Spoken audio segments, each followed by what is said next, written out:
So workflow is a process whereby incoming correspondence is read, read-coded, and then actioned by a trained non-clinician. The impact on the administrative workload for GPs has been fantastic to see. We used to see a lot of stuff that was frankly irrelevant for our day-to-day work, and now we're just getting the really detailed information that we need to look after patients more safely.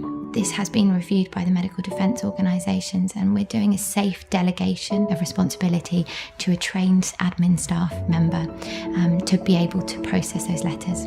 Now, with the audit process, we are regularly reviewing and ensuring that we are happy as GPs to sign off those letters that are being reviewed by the administrator. It's absolutely essential that the GP workflow lead works very closely with the workflow administration team.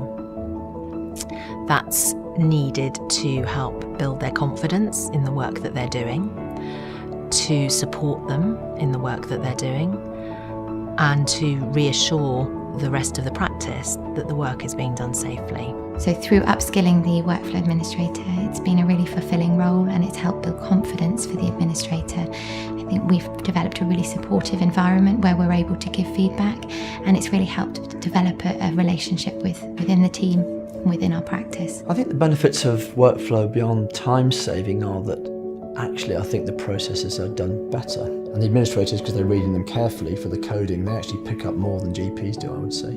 There is an investment needed at the beginning to ensure that this can be done safely and work well, but to reassure the workflows themselves and the rest of the team that this is delegation of work and it's happening safely, that must be done. At the end of every month, we're given data from the HERE team regarding the workflow. So it's really useful for us to be able to see that data and see where the workload from the workflow is coming from.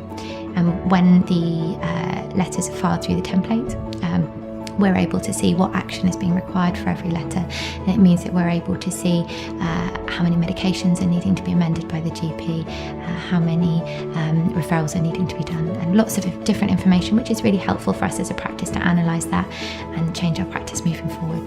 So I think to be a GP workflow lead, there's a couple of attributes really. First of all, it's having a good eye for detail, and I think the second thing is to be a good communicator, and thirdly, I think you need to make sure you're checking your own work. You need to have the skills to be able to give feedback to somebody in a supportive way, but also a constructively critical way.